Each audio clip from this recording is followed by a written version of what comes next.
Muy bien, ahí estamos. Dominio número uno. ¿Qué hablamos? ¿Qué aborda este dominio número uno?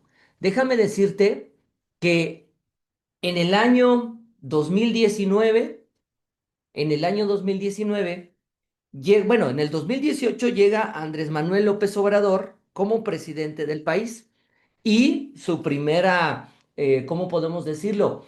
Sus propuestas en educación era cambiar, quitar la reforma de Enrique Peña Nieto, que mucho decía, vamos a desaparecer esa reforma punitiva, no quedará puntos y comas, no quedará ni un punto ni una coma, y el 30 de septiembre del año 2019 se publica en el Diario Oficial de la Federación la reforma educativa que presentaba Andrés Manuel López Obrador. Y dentro de esta reforma educativa, lo que nos llama la atención es que se habla de la nueva escuela mexicana. Y mucho de las preguntas era, ¿qué es la nueva escuela mexicana? Yo les mandé un video de Esteban Moctezuma, donde Esteban Moctezuma hablaba y abordaba la nueva escuela mexicana. Ese video es parte de lo que nos compartieron en el ciclo escolar 2019-2020, que era el inicio de ese nuevo ciclo escolar. Y también, si ustedes recuerdan, la mayoría de los que estamos aquí ya estábamos en servicio. En el ciclo escolar 2019-2020, en el Consejo Técnico de la fase intensiva, nos presentaron la reforma educativa, nos hablaron de las tres leyes secundarias y la gran pregunta era, ¿qué es la nueva escuela mexicana? Y esta nueva escuela mexicana, déjame decirte que la vamos a encontrar en todo el marco para la excelencia, pero es importante precisarles a todas y a todos que en el marco para la excelencia vamos a identificar a la nueva escuela mexicana en el dominio número uno desde la parte legal, desde la normatividad, porque en la Ley General de Educación, título segundo, se aborda la nueva escuela mexicana. Así se llama el título segundo de la Ley General de Educación. Y entonces estamos hablando de la nueva escuela mexicana desde la parte legal. Y en el dominio número 3, que muchos de ustedes lo compartieron ahorita en la exploración, en el dominio número 3 vamos a abordar la nueva escuela mexicana desde la parte curricular. Esto es a través del plan y los programas de estudio, porque si tú recuerdas, estamos hablando del plan de estudio de la nueva escuela mexicana. Y entonces es importante que nosotros tengamos claridad. Ya te decía, en el dominio 2 también lo hablamos, en el dominio 4 lo hablamos, pero aquí es donde vamos a tener más el fundamento. Y es importante tener esta claridad, cómo vamos a encontrar la nueva escuela mexicana en el marco para la excelencia, desde el dominio uno y el dominio número 3. Y entonces, esta imagen a mí me gusta porque quiero invitarlos a la reflexión. La nueva escuela mexicana es el modelo educativo para construir juntos la escuela que queremos. Y cuando hablamos de juntos, hablamos de todas y de todos. Hace un rato también compartían la palabra corresponsabilidad con los padres de familia, que esto lo abordaremos en el dominio número 4. Trabajar juntos desde el Consejo Técnico Escolar, también en el dominio número 4. Aquí lo importante es que identifiquemos que vamos a construir no aquella escuela que quiere el gobierno, no aquella escuela que está implementándose desde el plan y programa, sino aquella que nos garantice, o mejor dicho, que garantice a las niñas, niños y adolescentes su desarrollo integral, su máximo logro del aprendizaje. Y ahora, yo quiero plantearte tres preguntas. ¿Por qué se considera la educación como un derecho humano? ¿De qué manera garantizas con el ejercicio de tu función el derecho humano a la educación? ¿Y qué tiene que ver todo esto? La nueva escuela mexicana.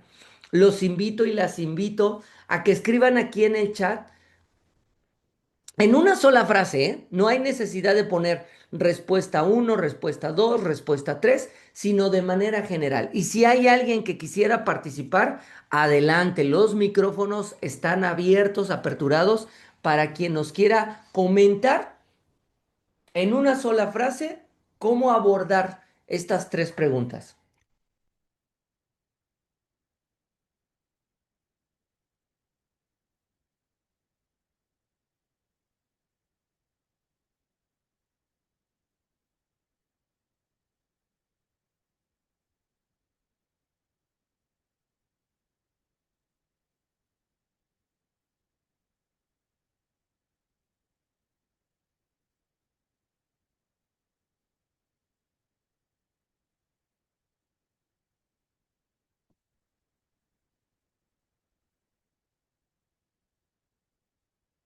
¿Por qué hablamos del derecho humano a la educación? ¿Por qué hablamos de la nueva escuela mexicana?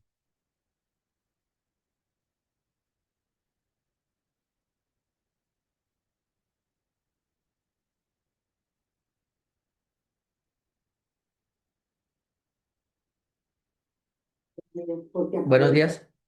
porque aparece los artículos como derecho que tiene todo ser humano a, a ser parte de él, que es parte legal. Ok, maestra Beatriz lo dice porque aparecen los documentos legales, porque es parte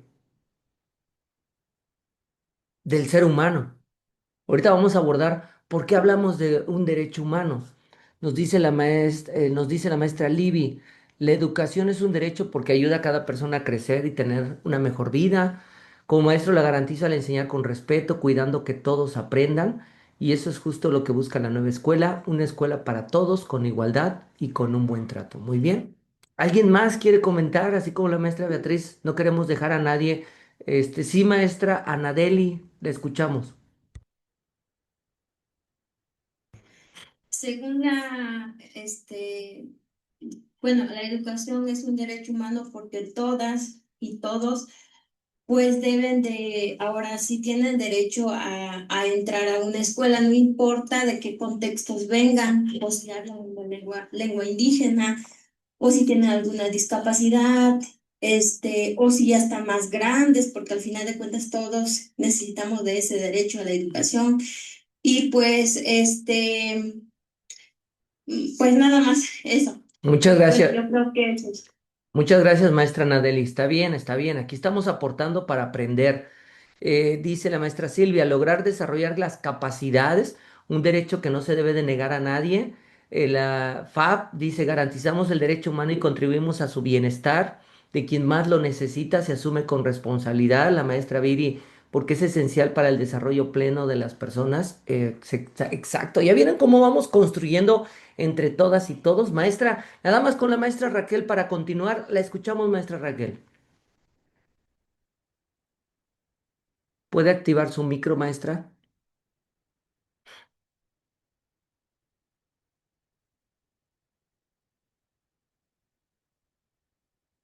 Ay, no podía con el micrófono. Buenos Ya la días. escuchamos. Buenos días. La educación es un derecho humano porque permite a las personas desarrollar su potencial, ayuda a romper ciclos de pobreza, promueve la igualdad. Actualmente hay palabras nuevas como que debemos atender a la interculturalidad. También garantiza el desarrollo.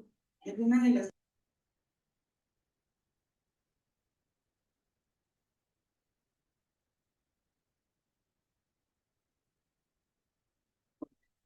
acceder a un empleo, a un negocio, y eso lo permitió la educación que recibimos. Y yo pienso ya que si un país tiene ciudadanos educados, seguramente tendrán un mayor progreso. Ese es mi punto de vista, maestro. Muy bien, maestra Raquel. Muchas gracias. Aquí todas las opiniones son importantes y me gusta que participen para seguir construyendo y fortaleciendo la sesión, porque aquí somos una comunidad. Omar dice, porque se considera un derecho fundamental para el desarrollo de cada persona y la construcción de sociedades justas. Es el enfoque de la nueva escuela para la transformación y el mejoramiento social del país. Muy bien, muy bien. Creo que todas y todos han aportado la esencia de la nueva escuela mexicana. Pero ahora les comento. La intención de de las sesiones que vamos a estar compartiendo, sabemos que en la sesión número 8 vamos a estar abordando lo que son los simuladores, lo que son los reactivos, pero yo te voy a estar trayendo reactivos relacionados al tema para que tú observes cómo te los van a presentar en el examen. Los reactivos que vas a ver en todas las sesiones son reactivos que se han aplicado. Por ahí en algunos videos luego me dicen algunos compañeros, es que está bien fácil, es que así no vienen los reactivos. Yo cada año me evalúo, yo cada año participo en un proceso para conocer el instrumento y este dominio número uno está presente en todos los procesos y en todas las funciones. Entonces, eso es lo que les quiero comentar y a lo mejor van a decir algunos reactivos, van a estar muy sencillos. Así es como nos los han presentado últimamente en las evaluaciones y vamos con el primer reactivo. Primer ejemplo de reactivo. Identifique uno de los objetivos de la nueva escuela mexicana. Inciso A, reorientar el sistema educativo nacional. Inciso B, contribuir a la formación del pensamiento crítico. Inciso C, promover la honestidad, los valores y la mejora continua. Escriban aquí en el chat. Yo les voy a poner el número de pregunta porque traigo un poquito, 5 preguntas. Traigo 5 preguntas para compartir y lo importante es que ustedes vayan teniendo una claridad. Sabemos que en el examen les van a presentar los reactivos de manera aleatoria, pero lo importante es que ustedes vayan identificando cómo está la construcción y cómo se toma del documento. Mientras van contestando, la maestra Yamilet también nos está comentando que todos, me quedé con el maestro Omar, la maestra Sofía dice, no, ya lo de leí, la maestra Patti nos dice, todos deben de tener acceso a la educación y atender la diversidad, se pretende que todos los mexicanos tengan educación, Yamilet porque es esencial para el desarrollo integral, respaldada por diversos tratados internacionales, garantiza la dignidad humana, ¿ok?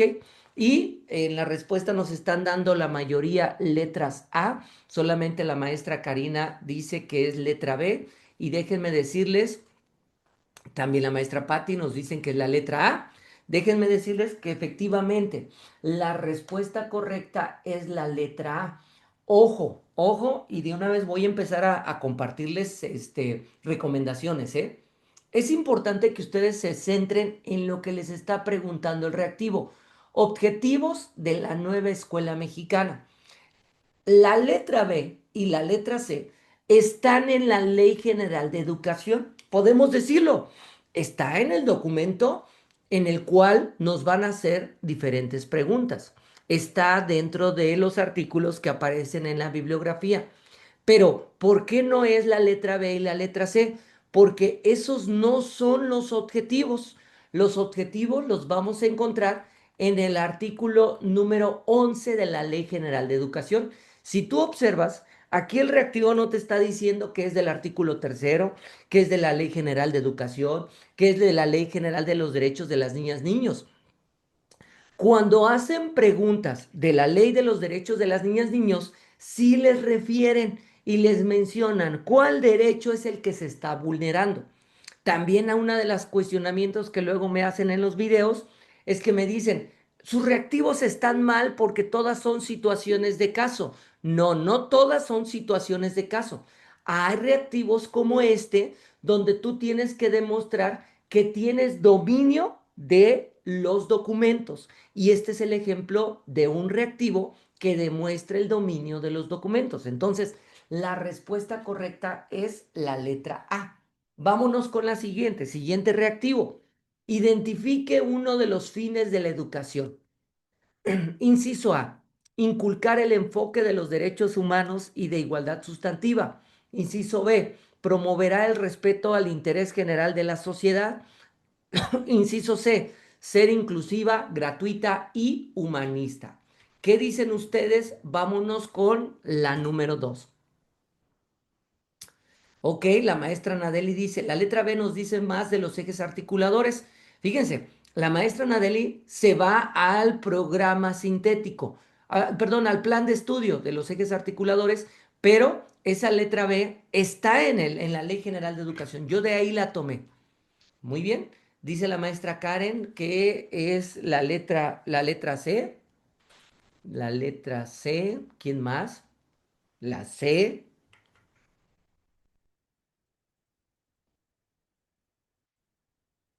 La maestra Silvia también dice que es la C.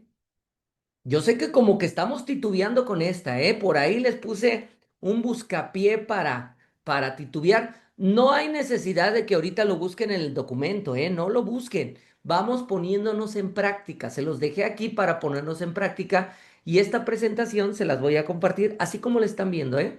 Con estos ejemplos de reactivo. Este, la maestra... em, la maestra Fernanda dice que es la C, la maestra Raquel que es la A, Fab que es la A, la maestra Nadeli que es la A, Omar que es la A. Ok, es válido, maestra Nadeli dice me equivoqué, es la A. Y Libby dice que es la A. Efectivamente, ya nos están dando la mayoría. La respuesta correcta, sí, la respuesta correcta es la A. Aquí es donde les puse el buscapié con la letra C. Aunque en las opciones de respuesta nos hable, y que lo vamos a ver hoy, de los principios filosóficos, nosotros no nos podemos ir inmediatamente y decir, es que esto es lo que habla la nueva escuela mexicana, esto es lo que habla el nuevo modelo educativo. No, no se vayan con estas palabras que a veces utilizamos como palabras de moda, palabras que son las rimbombantes, palabras que normalmente pensamos que siempre deben de estar presentes. Y entonces la letra C no es la correcta. Y aunque la letra B la vean así como que muy rara y que digan, es que eso no busca la educación, sí, sí está. Este está en los criterios de la educación. Si ustedes observan estas tres letras aparecen en la Ley General de Educación. Sí lo están. Pero, ¿qué te está preguntando? Los fines de la educación. ¿Dónde encontramos los fines de la educación? Artículo número 15. La letra C está en el artículo, la letra B, perdón, está en el artículo número 16 y la letra C también, sí, también está en el artículo número 16. Y podemos decirlo, es que sí están en la Ley General de Educación, sí, te lo creo. Pero lo que te está preguntando el reactivo son los fines de la educación. Y los fines de la educación está marcado en la letra A. Muy bien. ¿Cómo vamos? ¿Ya vieron? Vamos reflexionando, ya vamos a meternos y adentrarnos con los reactivos y con los análisis de estos. Vámonos con la tercera. Tercera, identifica el criterio de la educación que corresponde. La educación será, y aquí tenemos una palabra oculta. Al promover la valoración y el respeto por la dignidad de las personas, fomentando el camino de la fraternidad e igualdad de los derechos, inculcando la convivencia en los alumnos, evitando cualquier tipo de privilegio dentro de la escuela. ¿Qué dicen ustedes? ¿Cuál es la respuesta correcta?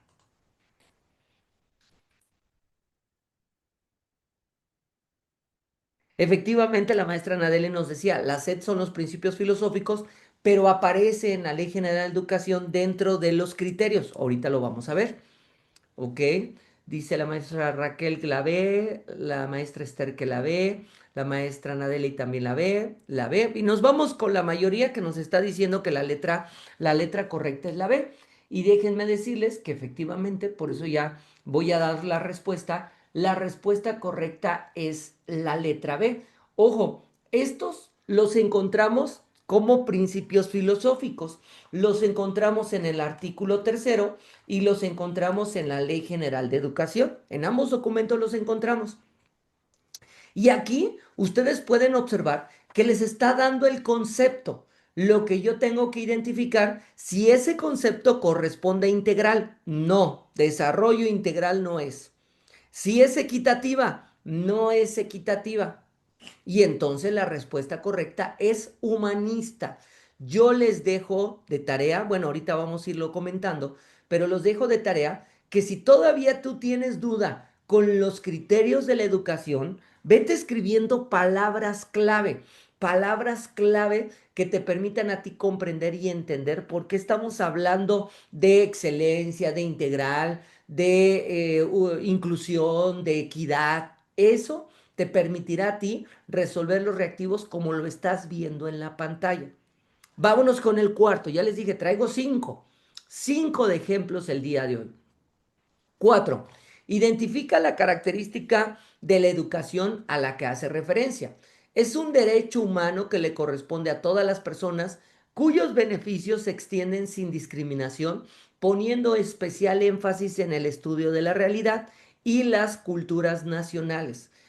¿Es universal? ¿Es pública o es inclusiva? ¿Ya vieron y observaron la diferencia del reactivo anterior? En el reactivo anterior estábamos hablando de completamiento. Es un formato de reactivo, lo vamos a ver en la sesión 8. Hay 4 formatos que les van a presentar en el examen y cada formato tiene su propia estrategia, pero lo veremos en la sesión número 8. Y pues tenemos mayoría visible letra A y efectivamente la respuesta correcta es la letra A. Cuando nos compartan la mayoría que es correcto, así nos vamos a quedar, ¿sale? Ya abordábamos la inclusión no lo es, porque la inclusión es la atención a todas y a todos, ¿sí? Pública, un servicio que presta el Estado. Y déjame decirte también, me adelanto a la sesión número 8, va a haber ocasiones que te van a presentar esto que tú estás viendo aquí es la base del reactivo. Y va a haber ocasiones que las opciones de respuesta te las presenten, por ejemplo, este es el reactivo número 3 y en el reactivo número 13 te presenten las mismas opciones de respuesta. Hay compañeros que luego han dicho, el examen estuvo mal porque hubo preguntas que se repiten. No, no se repiten.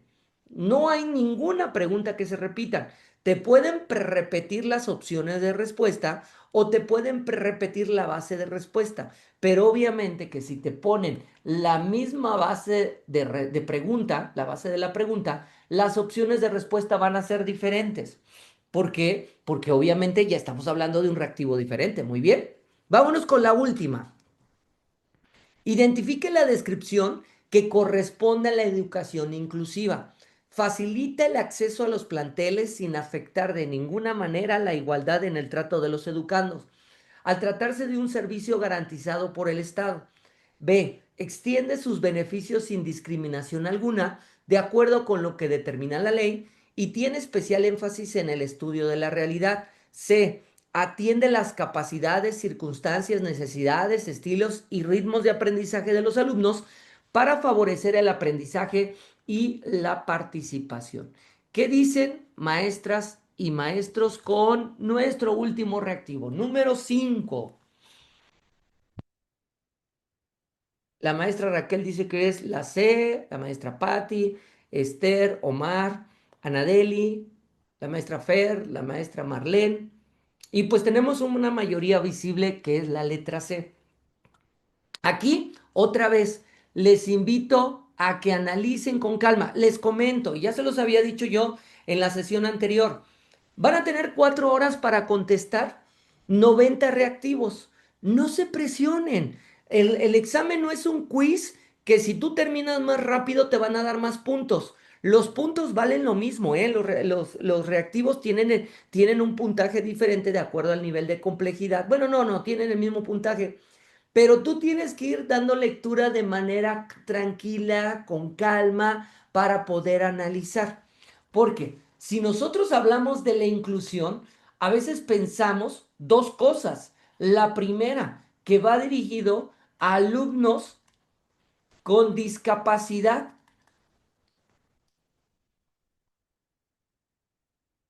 discapacidad. Y hay otras ocasiones que cuando hablamos de inclusión decimos, ah, es que es para todos. Y a veces confundimos que cuando hablamos de todos, se habla de la igualdad. Entonces, tengan mucho cuidado.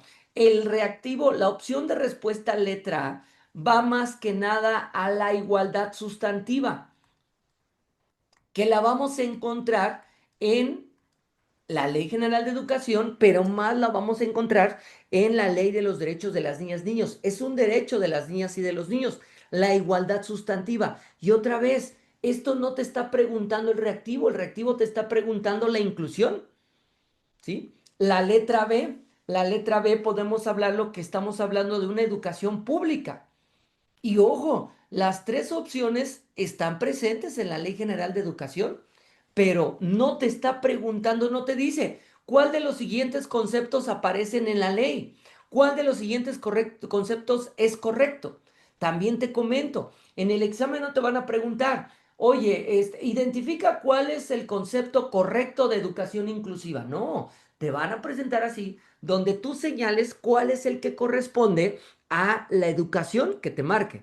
Ya te decía, excelencia, inclusión, equidad y ¿qué más? Interculturalidad.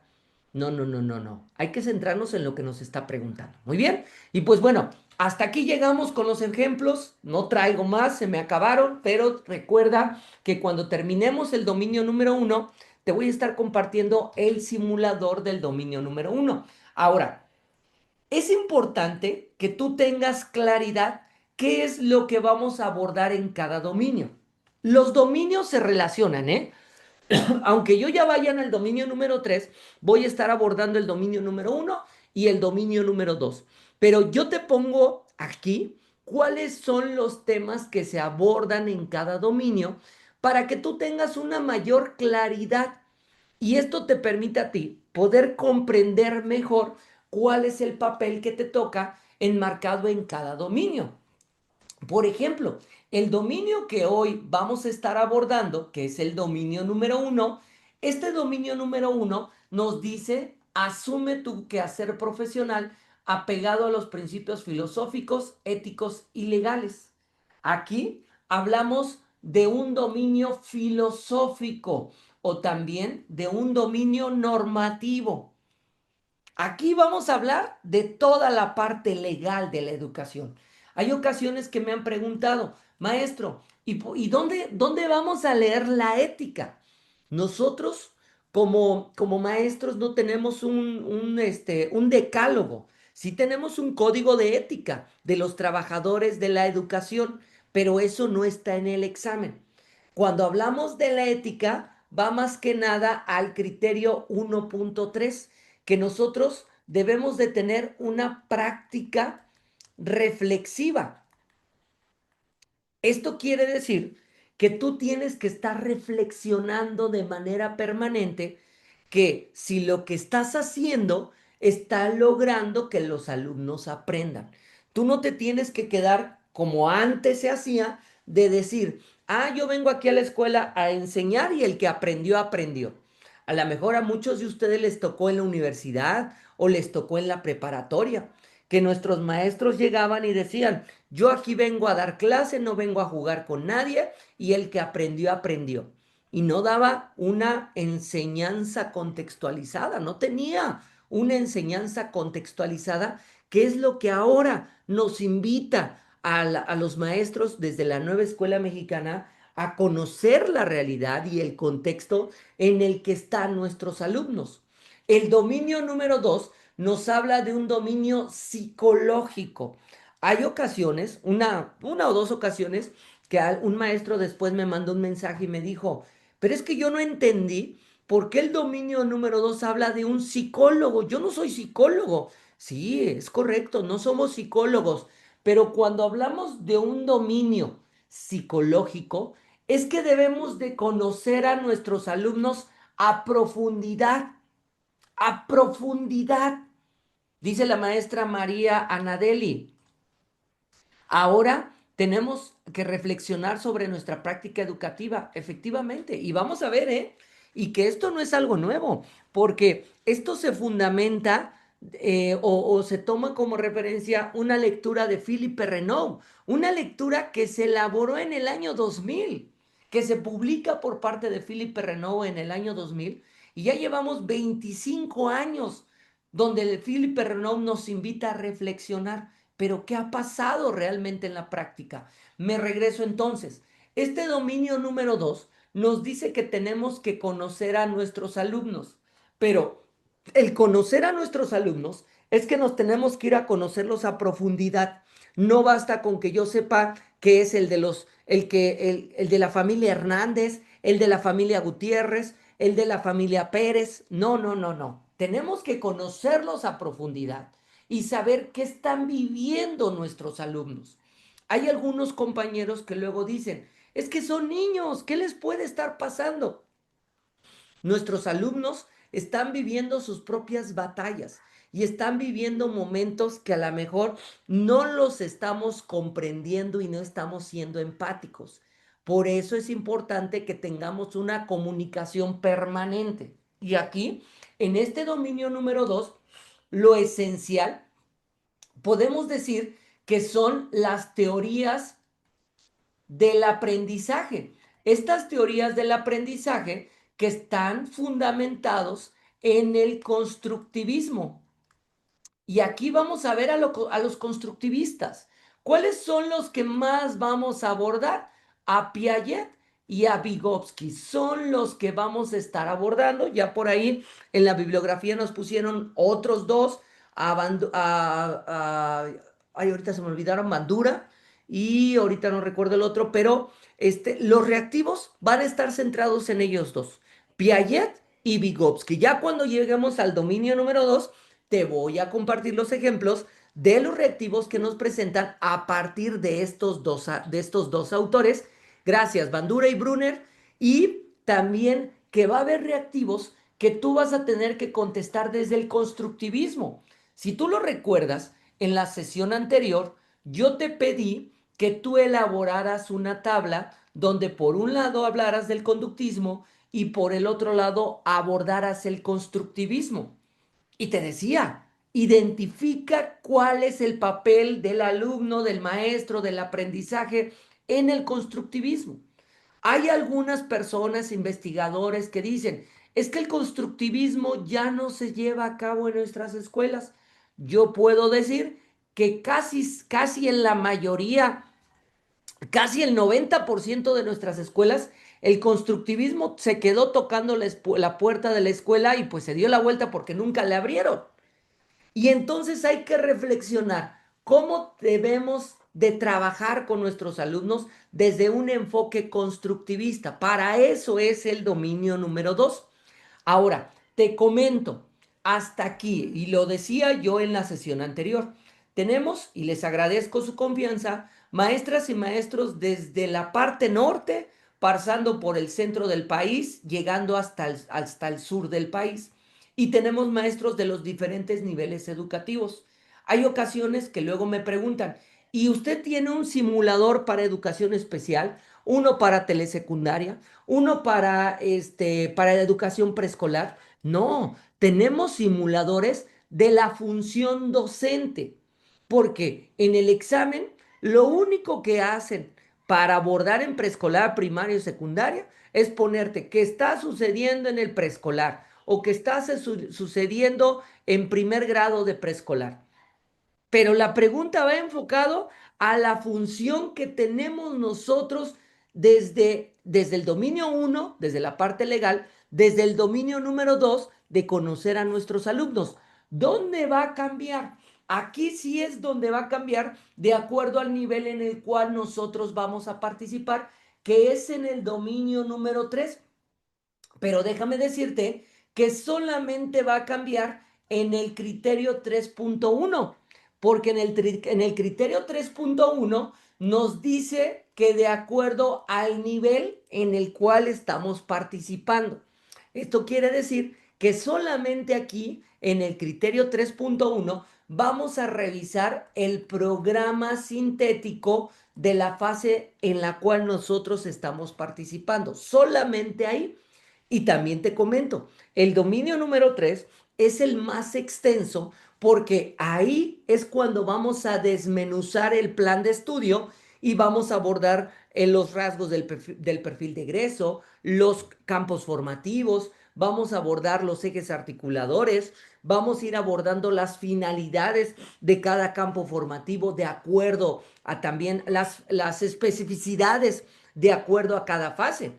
Pero este dominio número 3 nos habla de que ustedes deben de conocer qué es lo que tienen que aprender los alumnos. En el dominio número 1 hablábamos de un docente que conoce a sus alumnos, sabe cómo aprenden. Para eso hablamos de las teorías del aprendizaje y lo que tienen que aprender están enmarcados en el dominio número 3, que es un dominio pedagógico. Aquí también es cuando vamos a hablar de las 4 metodologías y aquí yo te quiero comentar y me adelanto antes de que lleguemos al dominio número 3 que aunque tú trabajes en preescolar o trabajes en telesecundaria, y les digo porque hace poco participé en una reunión de un proyecto que está presentando el sindicato de materiales y ahí decían las educadoras, es que nosotros ya no trabajamos por las 4 metodologías, estamos trabajando de otra manera. Tenemos un libro que nos dice que tenemos que trabajar de esta manera. En telesecundaria también mencionaban, es que nosotros estamos haciendo adecuaciones. A ver, te comento, para cuestiones del examen, lo que les van a preguntar son las 4 metodologías. Y entonces, aunque en preescolar no estén abordando estas 4 metodologías como tal, para el examen sí las tenemos que revisar. Y es lo que a ustedes les van a preguntar. Entonces, para todos los niveles, nos van a preguntar estas metodologías. Ahora, para los que están en secundaria, los que participan en secundaria desde su asignatura, desde su campo formativo, solamente se van a enfocar a la metodología que corresponde a su campo formativo. Para el caso de preescolar, primaria y educación especial, les pueden preguntar las 4 metodologías. Muy bien. Por ejemplo, y no vamos muy lejos, maestros de educación física. El campo formativo es de lo humano y lo comunitario. La metodología es aprendizaje-servicio. Todas las preguntas que les lleguen a realizar solamente va a ser de ese campo formativo y solamente van a ser de esa metodología. Ya cuando lleguemos a este dominio ya estaremos como que más teniendo mayor claridad, ¿sale? Dominio número 4 nos aborda que es un dominio donde como docente participamos y colaboramos en la transformación y mejora de la escuela y la comunidad. Aquí podemos decir que en el dominio número 4 se va a estar abordando lo que son los nuevos lineamientos del Consejo Técnico Escolar que fueron publicados en el año 2024. Este Consejo Técnico que viene de la mano lo que es el proceso de mejora continua, que no viene en toda la bibliografía, pero es algo que se supone estamos llevando a la práctica y que dentro de este proceso de mejora continua construimos el programa de mejora continua. Que ojo, el programa de mejora continua no es lo mismo que el programa analítico. Se los dejo de tarea, ya cuando lleguemos al dominio 3 empezaremos a mencionar por qué no es lo mismo.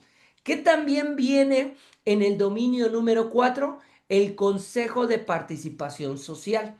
Hay algunos compañeros que dicen, es que ¿por qué me preguntaron si no estaba dentro de la bibliografía? Pensamos, o algunos compañeros piensan, que tendría que estar en la bibliografía el acuerdo 0808 diagonal 2016-17 porque ese es el acuerdo que nos habla de la organización. Pero déjame decirte que el Consejo de Participación está fundamentado en la Ley General de Educación, específicamente en el artículo 132. Y entonces, ¿qué te van a preguntar en este dominio número 4? Esto, Consejo de Participación, lo que es la participación de la asociación de padres de familia, que también está en la Ley General de Educación, artículo 130, pero antes, ¿qué también te van a preguntar? Artículo 128, artículo 129, donde en el artículo 128 se habla de los derechos de los padres de familia y en el artículo 129 te habla de las obligaciones. Como esto está contenido en la Ley General de Educación, eso lo vamos a abordar hoy. No te lo voy a dejar en el dominio número 4. De una vez lo vamos a abordar porque ya tenemos el documento. No me gusta irlo fraccionando y decir, no, hasta que lleguemos al dominio número 4. No, de una vez, para que tú tengas claridad cómo está fundamentado en la Ley General de Educación. Muy bien. Y entonces, adentrémonos al dominio número 1.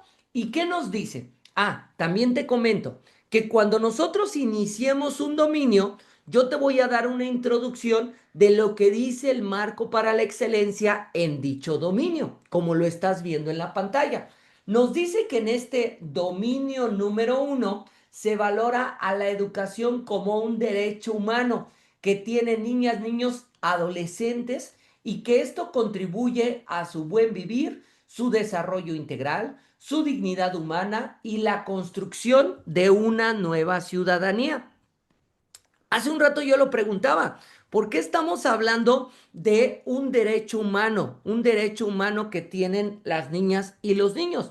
Y ahora, vamos a explicarlo. Si tú lo recuerdas, el documento y la carta magna que tiene nuestro país es la Constitución Política de los Estados Unidos Mexicanos. A través de los gobiernos y a través de los años, de acuerdo a las necesidades y a las propuestas de ley que hacen los diputados y que hacen los senadores, se llevan a cabo reformas a esta Constitución.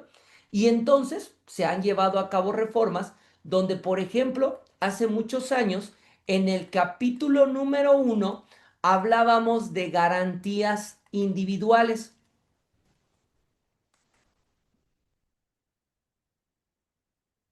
Y entonces se reforma este capítulo número 1 y dice, no, es que ya no tienen que ser garantías individuales.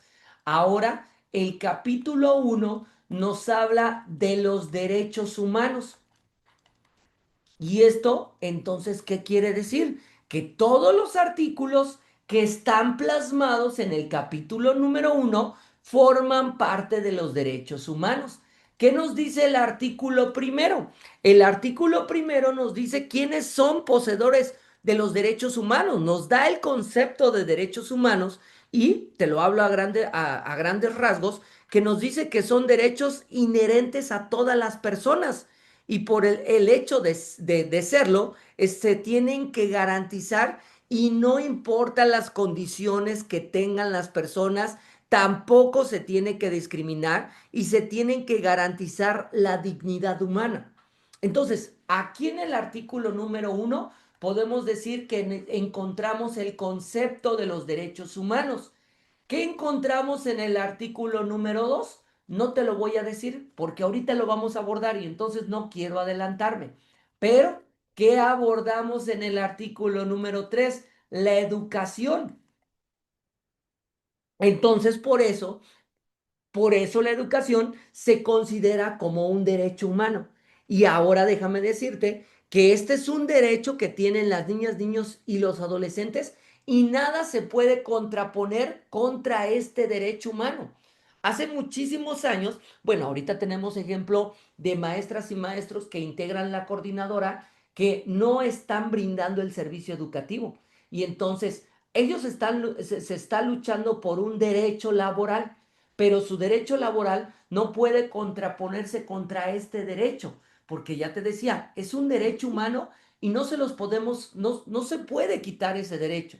Entonces, por eso yo te decía desde la sesión anterior, nosotros somos garantes de la educación y como garante de la educación tenemos que garantizar que este derecho humano se cumpla para todas y para todos. Muy bien. ¿Qué también nos dice? Se ejerce este derecho para que se aporte, para que ustedes con su trabajo diario aporten oportunidades de aprendizaje donde los alumnos impliquen un esfuerzo para mejorar sus habilidades cognitivas, lingüísticas, físicas y socioemocionales, pero que esto sea contextualizado. Ahora que trabajamos con el programa analítico, eso es lo que estamos haciendo. Estamos contextualizando los contenidos. Ahí está una característica del programa analítico. Contextualizamos los contenidos a partir o tomando como punto de partida nuestra autonomía profesional. Es decir, que los alumnos tengan derecho a una educación de excelencia. Pone en el centro de nuestra práctica el interés superior, que hace un rato ustedes no los compartían. Se protege los derechos humanos de las niñas, niños y los adolescentes. Se despliega la capacidad para trabajar con todos los actores educativos desde la interculturalidad, reconociendo sus saberes, sus experiencias y la forma de cómo se interpreta el mundo. También ustedes como docentes tienen que asumir de manera profesional, y aquí está lo que les decía hace un momento cuando hablamos de la ética, de estos principios éticos. Tú eres un profesional de la educación, ya te decía, y todavía me ha tocado escuchar compañeros que dicen, es que la secretaría hace como que me paga y yo hago como que trabajo, porque con el salario que me dan no me alcanza. Entonces, no, no, no, no, tenemos que ser, somos profesionales de la educación. Y este sentido profesional te tiene que llevar a trabajar de manera honesta, de manera responsable. Tú eres un servidor público y tú siempre tienes que estar buscando mejorar el servicio educativo.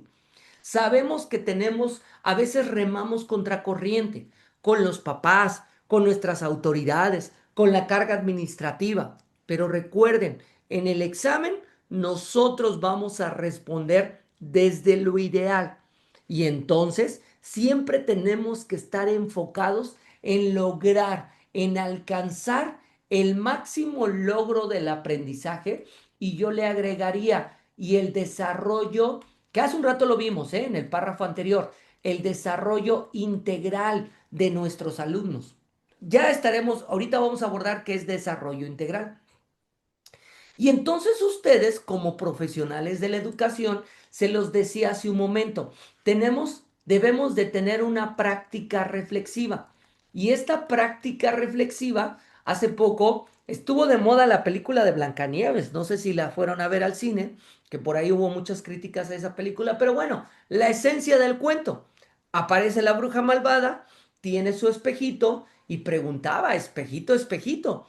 Pero en lugar de decir quién es la maestra más bonita, no, hay que decir, espejito, espejito, con lo que hice el día de hoy, logré que mis alumnos aprendieran, mis metodologías fueron las adecuadas, mi proyecto fue pertinente, mi lectura de la realidad aborda las necesidades de mis alumnos, y entonces debemos de tener una práctica reflexiva de manera permanente. Y aquí es cuando hablamos que somos profesionales de la educación. Y entonces, ¿cómo ese profesionalismo nos lleva y nos encamina a que nuestros alumnos aprendan? Sabemos que a veces no hay condiciones, y se los digo porque en enero, febrero estuve platicando con algunos padres de familia, y es increíble cómo los padres de familia le descargan la tarea fundamental de la educación a la escuela. Yo recuerdo que un padre de familia, que es padre soltero, platicaba con él, su hija va en segundo grado, y me decía, maestro, con que le dé de comer a mi hija y la mande a la escuela, no me pida más. Y yo sé que como esto, muchos de ustedes lo han escuchado con sus padres de familia, porque es la realidad que estamos viviendo en el país, y que lo abordaremos desde el dominio número 4, pero que es muy complicado que los padres de familia realmente se sumen al trabajo educativo, a que exista corresponsabilidad. Pero recuerda, en el examen tenemos que contestar desde la escuela ideal. Y entonces desde esta escuela ideal hay que estar reflexionando como profesionales qué estamos haciendo para que nuestros alumnos aprendan. ¿Sale? Muy bien, pues vamos a desarrollar nuestro primer criterio, la educación como un derecho humano. Si tú recuerdas, te dejé de tarea que subrayara las palabras claves. Y aquí está, solamente tengo que enfocarme en que el criterio 1.1 nos aborda la educación como un derecho humano. Ya te dije por qué. ¿Por qué se aborda como un derecho humano? Y entonces nos dice el artículo tercero que este es un derecho que se garantiza para todas, niñas, niños y los adolescentes. Entonces, el artículo tercero nos dice que todas las personas tienen derecho a la educación. ¿Por qué? Porque este es un derecho humano. Y todas y todos que estén en edad de cursar la educación obligatoria tienen que estar en las escuelas. El Estado tiene que impartir y garantizar la educación inicial, preescolar, primaria y secundaria, lo cual conforma la educación básica. Esta y la media superior serán obligatorias. Aquí hay una de las grandes dudas que nos ha dejado la reforma de Andrés Manuel, porque ya nos habla desde el artículo tercero que la educación inicial forma parte de la educación básica y nos dice que es obligatoria. Después nos dice, la educación inicial es un derecho de la niñez y será responsabilidad del Estado garantizarla. A ver, te comento. Cuando nos presenta una reforma educativa, y lo mismo pasó con Enrique Peña Nieto, ¿eh? Cuando nos presentan una reforma educativa, esta reforma la mandan al Poder Legislativo, que son diputados y senadores, para que la voten y la aprueben. Si ellos la aprueban, esto tiene que tener un fundamento legal que es a través del Diario Oficial de la Federación. Y en el Diario Oficial de la Federación se publicó el 30 de septiembre del año 2019 la aprobación de la reforma educativa, de la reforma reciente.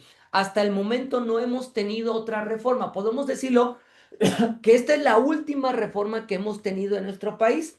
Ahora, cuando se publica esta reforma, se publica la reforma en el artículo tercero de la Constitución Política de los Estados Unidos Mexicanos.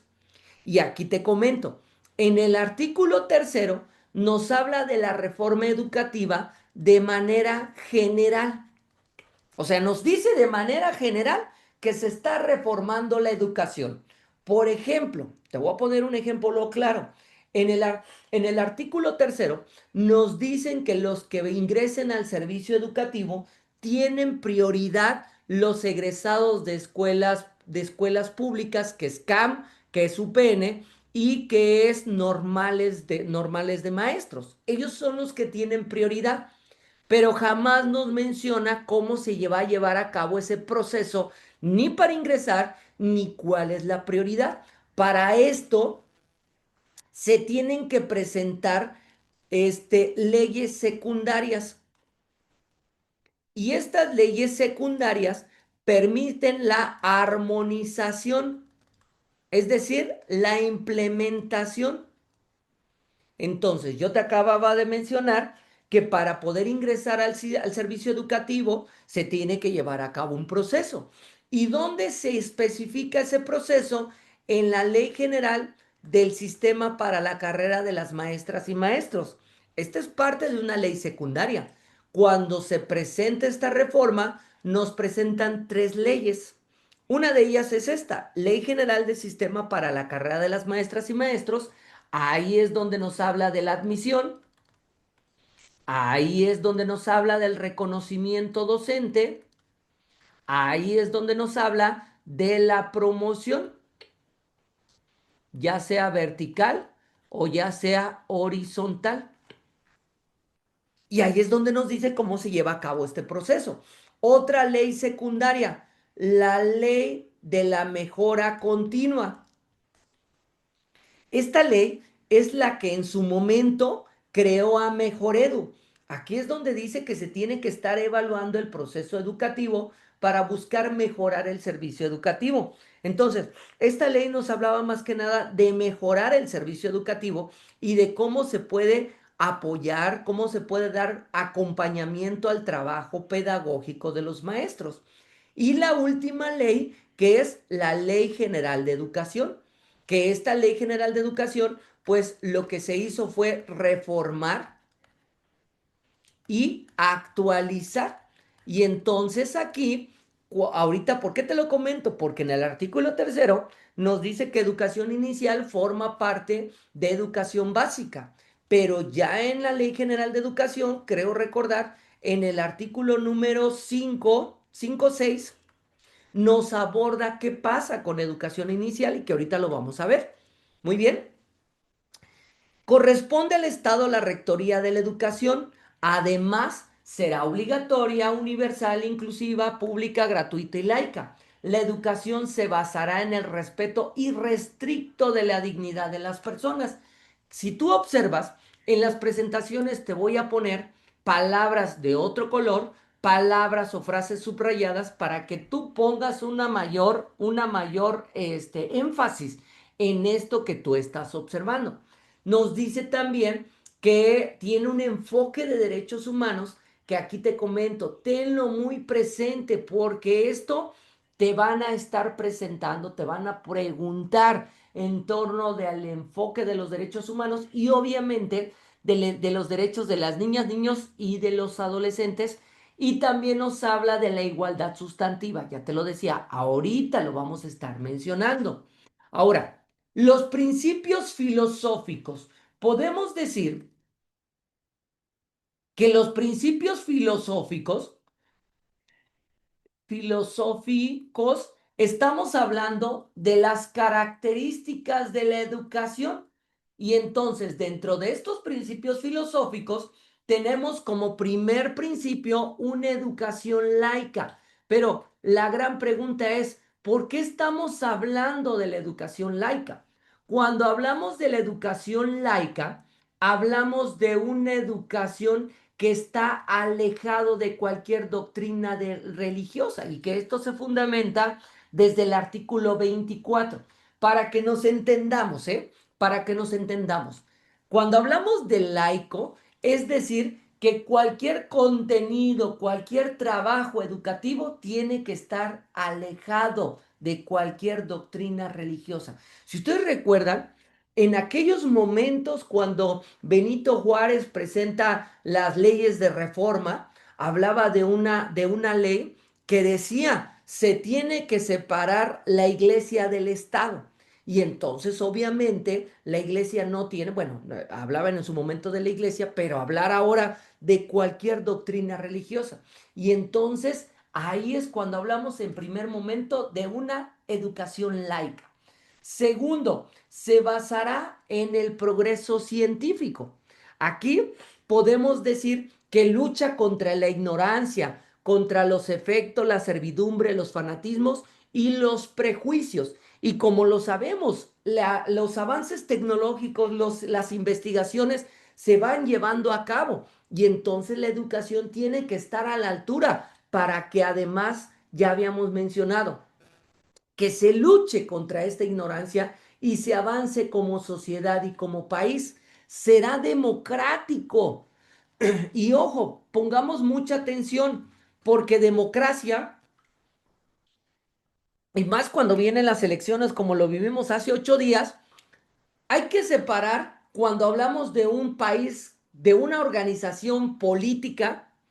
Democracia no es ir a votar por un país, por un partido político. Cuando hablamos de la democracia en sentido educativo, nos habla de que es un sistema que busca la mejora constante en lo económico, en lo social, en lo cultural. Y entonces, cuando hablamos de la democracia, es que está buscando mejorar como país, Pero para hablar también de la democracia, es que fomentemos la participación de todas y de todos. Todas y todos tenemos que participar para mejorar nuestro país. Ya lo decía, desde lo económico, lo social y lo cultural. Y no solamente decir, no, pues es que están haciendo malas cosas. Bueno, vamos a aportar. Y cómo desde nuestras aulas, por eso lo preguntaba hace un momento, cómo desde nuestras aulas nosotros también tenemos que llevar a cabo actividades para fomentar esta democracia en nuestros salones de clase. Y esta democracia no solamente se tiene que vivir desde el trabajo con los alumnos, también se tiene que vivir en nuestros consejos técnicos escolares, porque nuestros consejos técnicos escolares han estado limitados solamente a contestar guías, a contestar los productos que vienen en la sesión. No, tenemos que ir a más a la reflexión y hacer propuestas de mejora, porque lo vamos a ver ahorita cuando nos adentremos al título segundo, que dice, hay que trabajar todas y todos en colaboración para mejorar el servicio educativo. Y para eso también se mencionaba hace un momento que debemos de estar en una práctica reflexiva. Es una educación nacional. ¿Por qué hablamos de una educación nacional? Porque tiene que atender la comprensión de nuestros problemas como país, que se aprovechen los recursos con los que cuenta el país, defender nuestra independencia política, asegurar nuestra independencia económica y darle continuidad y acrecentar nuestra cultura. Y entonces, ojo, porque puede ser pregunta de examen cuando hablamos de una educación nacional, ¿sale? Ya decía, cuando hablamos de una educación nacional es que atendamos todo lo relacionado a nuestro país. Fortalecer la convivencia humana. Aquí nos dice que la educación tiene que contribuir a esta convivencia, donde se fortalezca el aprecio y el respeto por la naturaleza, por la diversidad cultural, por la dignidad de las personas, la integridad de las familias, los ideales, la fraternidad y la igualdad de derechos. Déjenme decirles que también lo vamos a abordar en el dominio número 4 con materiales como el de todas y todos contra el acoso escolar. Y nos dice que la educación tiene que fortalecer la convivencia humana.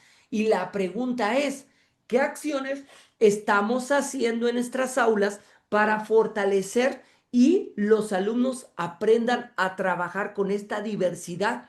Porque hay alumnos que dicen, no, es que yo no trabajo con Pepe porque Pepe está loco, porque Pepe no trabaja, porque me agrede, porque me ofende. ¿Cómo vamos a fortalecer esta convivencia humana? Y que también viene de la mano de una lectura que viene en el dominio número 4 que habla de la resolución de conflictos. Muy bien, seguimos. Ahora, te comento, los siguientes 5 principios filosóficos, lo que hace la nueva escuela mexicana es que los toma como la base para fundamentar, para darle soporte a la implementación de la nueva escuela mexicana. Estos criterios orientadores que estás viendo en pantalla los vamos a tener presentes en los 4 dominios. Los vamos a tener presentes en el instrumento de valoración.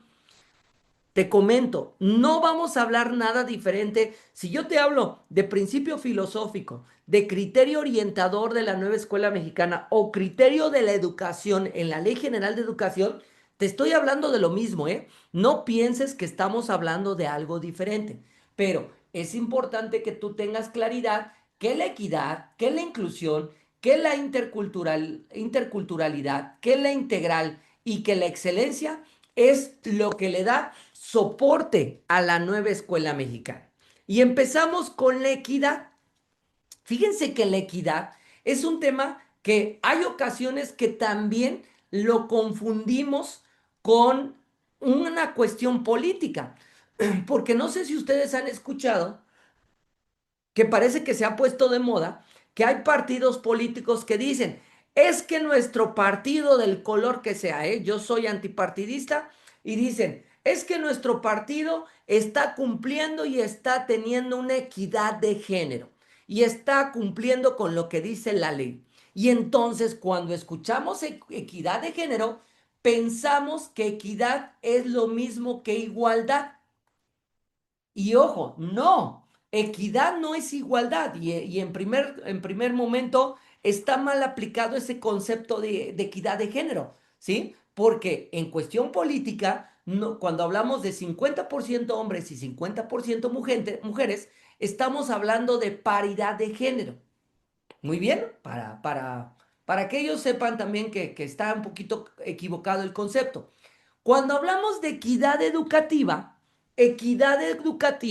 nos habla que tenemos que implementar medidas que favorezcan el ejercicio pleno del derecho a la educación, combatiendo las desigualdades que puedan existir en nuestras escuelas, respaldando a los alumnos que se encuentran en una vulnerabilidad social mediante el establecimiento de políticas inclusivas y transversales. Y entonces, esta imagen, yo recuerdo que nos las presentaron en un consejo técnico escolar, que también por ahí fue un debate que decían, es que a Andrés Manuel le gusta el béisbol y por eso nos ponen esta imagen. Miren, esta imagen ya es mucho más antigua, ¿eh? No crean que fue una imagen creada en el gobierno de Andrés Manuel, no, ya lleva muchos años esta imagen, pero a mí me gusta compartirla porque nos da la claridad con una imagen entre qué es igualdad y qué es equidad.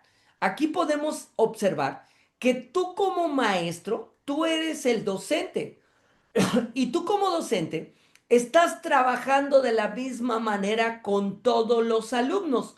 Y al momento que tú estás trabajando de la misma manera con todos los alumnos, entonces se está dando una diferencia de atención. Y entonces podemos observar que tenemos alumnos con bajo desempeño, alumnos con regular desempeño y alumnos con alto desempeño.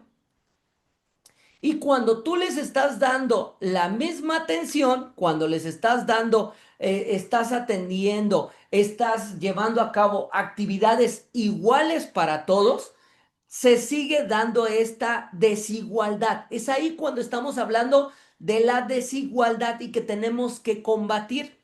Cuando estamos hablando de la equidad, para que nos entendamos, es brindarle la mayor atención a quien más lo necesita, obviamente sin descuidar al resto. Y entonces así estamos potenciando el aprendizaje de todas y de todos. Y aquí es donde estamos combatiendo esta desigualdad y esta vulnerabilidad social, porque nosotros debemos de tener claridad cuál es nuestro papel. Y esto lo estamos haciendo en la práctica. Y entonces en la práctica estamos brindando un servicio educativo con equidad. Es ahí cuando estamos hablando de cómo nosotros vamos a brindar este servicio educativo garantizando un servicio con equidad. Recuerda, brindando la atención a quien más lo necesita. Yo también ya he ido cambiando este concepto y les he dicho, para que nos entendamos, una atención personalizada, pero obviamente no puedes descuidar al resto de los alumnos, porque a veces se confunde y dicen, es que me voy con los que están en situación de vulnerabilidad y el de alto desempeño, pues que lo haga solo. No, no puede trabajar solo, te necesita porque tú eres el guía, tú eres el facilitador. Entonces, hay que ir observando este gran papel que tenemos todas y todos. Siguiente, inclusión, la inclusión educativa. Y aquí me gustaría comentar algo. Fíjense que en el año 2008 al 2000, híjole, creo que desde el 2007 al 2011. A ver, otra vez, porque me equivoqué, para que quede claro. Del 2007 al 2011, en nuestro país, Educación Especial trabajaba con un modelo que se llamaba integración educativa. No me voy más atrás, ¿eh? No me voy más atrás. Pero, ¿por qué? Porque este es el antecedente de la inclusión. Integración educativa. Y entonces, en la integración educativa, como su nombre lo dice, no sé si conozcan que Educación Especial tiene planteles educativos que se llaman CAM, que son Centro de Atención Múltiple. Y aquí asisten alumnos que presentan alguna discapacidad o algún síndrome. Y entonces, lo que se hacía en la integración educativa, no sé si ustedes han escuchado, yo digo que sí, aunque no la hayan visto. ¿Han escuchado esa canción de Rocky Balboa cuando lo están entrenando? Tararararara. ¿Por qué les digo esto? Porque aquí en la integración educativa, el maestro de aprendizaje preparaba al alumno para que se integrara a una escuela regular. Y entonces el maestro de aprendizaje visitaba la escuela, visitaba al director y casi, casi le pedía permiso y le decía, oiga director, ¿me da permiso de probar que el alumno Juan, que el alumno Jesús, pues es un alumno que tiene discapacidad, pero lo hemos estado preparando para integrarlo a la sociedad y ahora queremos ponerlo en práctica o queremos ponerlo a prueba para saber si realmente está preparado para la vida? Y entonces el director decía, no, es que no se puede, es que es muy difícil, es que nosotros no somos especialistas, no estamos preparados. Y entonces aquí el de aprendizaje se comprometía y le decía, yo soy su coach, yo soy su coach y yo lo voy a acompañar. Y entonces lo acompañaba en todo el proceso de su integración. Y entonces este niño llegaba a la escuela regular y ¿saben qué pasaba? Lo mismo de siempre, durante este modelo educativo, el niño fracasaba. Ojo, el niño fracasaba. Así se hablaba, ¿eh? Se daba un fracaso por parte del menor y entonces el niño no estaba preparado para estar en una escuela regular. ¿Y qué pasaba? El niño se tenía que regresar, el niño o la niña, al camp y otra vez se sometía a un entrenamiento por parte del maestro de aprendizaje para que nuevamente más adelante el niño se fuera a probar otra vez a la escuela para saber si ya estaba apto para estar en una escuela regular. Y con lo que les acabo de decir, ¿quién fracasaba en aquel momento? Le descargaban el papel del fracaso al alumno y decían, es que él es el que está fracasando. Nosotros estamos prestando el servicio educativo, pero él no está apto para estar en una escuela regular. Esto va cambiando también a través de reformas internacionales, lo decían a ustedes hace un momento, con tratados internacionales. Y entonces, por ejemplo, México en el año 2000 participa en un congreso internacional que se lleva en Dakar, Senegal, y en ese congreso internacional se dice que se compromete México a brindar una educación de calidad para todas y para todos. Y entonces la UNESCO empieza a presionar a México para poder brindar un servicio educativo que sea más inclusivo. Y en el año 2011, no sé si ustedes recuerden, que en la famosa RIE, en la Reforma Integral de la Educación Básica, un principio pedagógico nos hablaba de la inclusión educativa, y nos decía, la inclusión es para atender a la diversidad. Y entonces, desde el 2011 hasta la fecha, estamos hablando de la inclusión y que ahora hasta lo tenemos como un eje articulador y que dice, hay, no sé si ustedes lo han leído, a grandes rasgos, ¿eh? No les voy a hablar con punto y coma lo que dice el eje articulador, pero dice ese eje articulador al final, la inclusión desde un eje articulador tiene que llevar a los alumnos a reflexionar que nadie debe de faltar y se tienen que preguntar por qué no están ahí sus compañeros, qué es lo que está haciendo falta para que sus compañeros estén presentes. Ahora bien, cuando hablamos de la inclusión en educación básica, estamos hablando de brindar educación para todas y para todos, sin importar sus condiciones, porque ahora nos están llegando a nuestras escuelas y que está aumentando este ciclo escolar, aumentó la población con síndrome de autismo. Al autismo hay diferentes niveles, pero nos están llegando alumnos con autismo y tenemos compañeros que están teniendo un momento muy complicado y que dicen, es que yo no soy especialista, es que yo no estudié eso.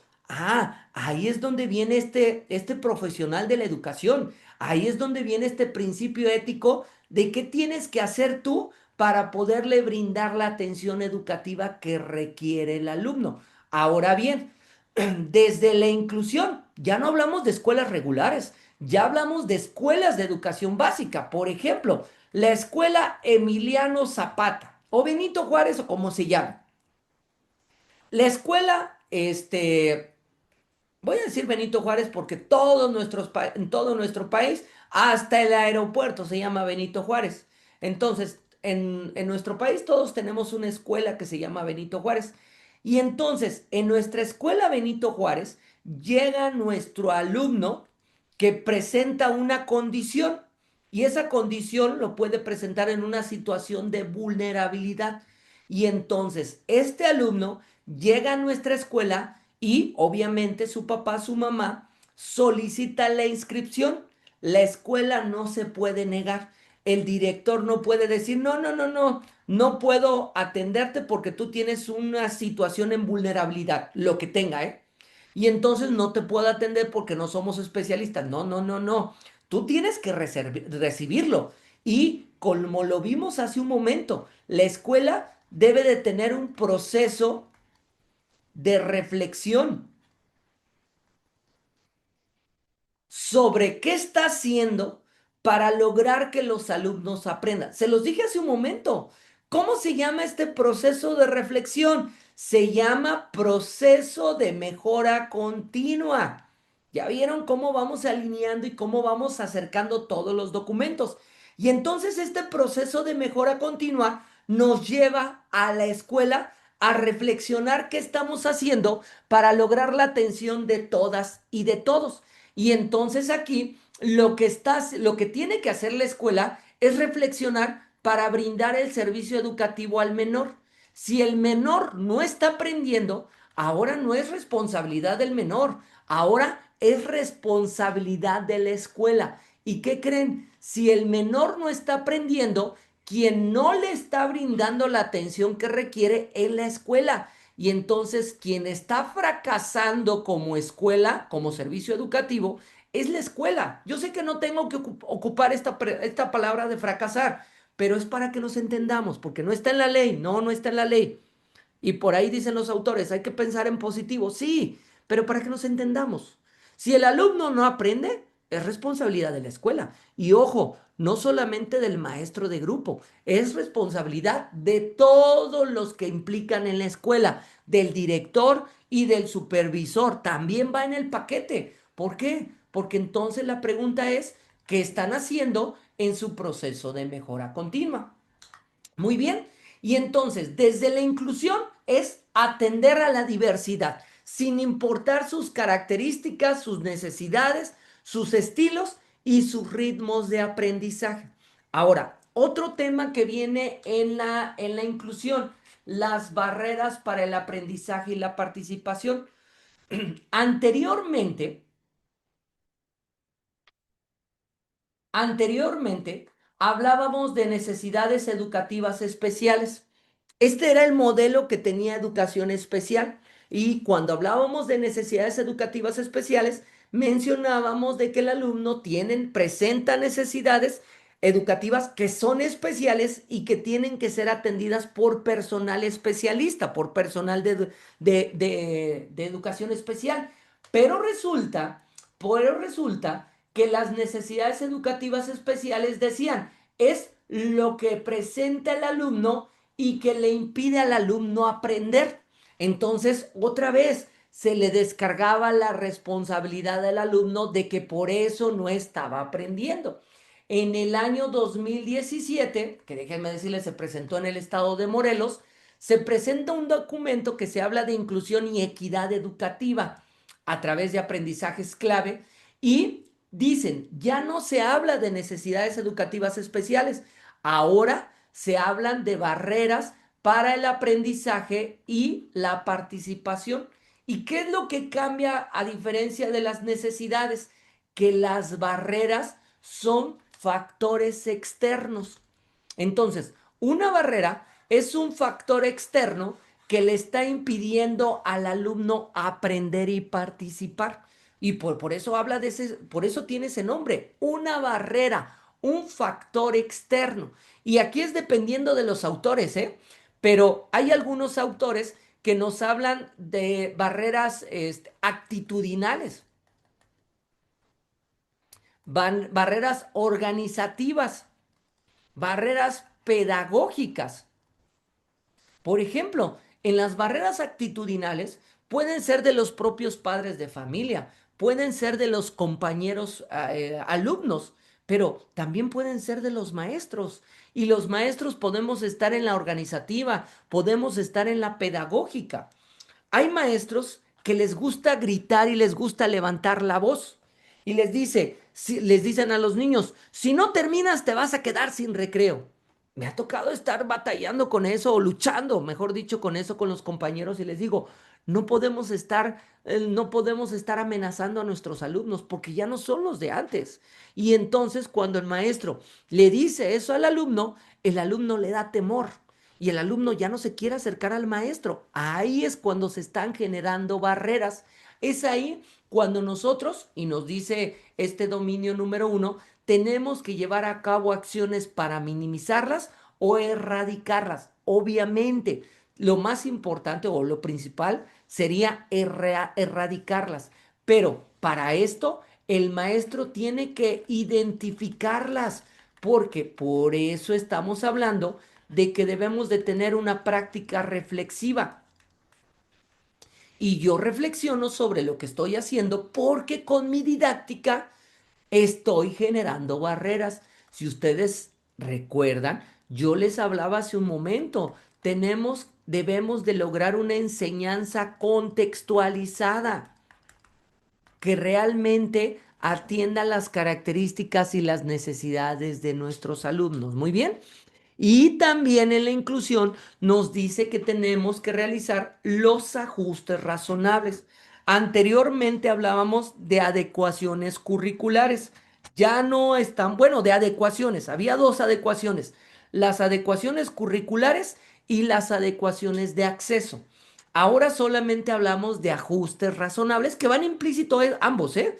Los ajustes curriculares, los ajustes de acceso, pero lo importante es que estos ajustes sí van destinados a alumnos que puedan presentar una discapacidad.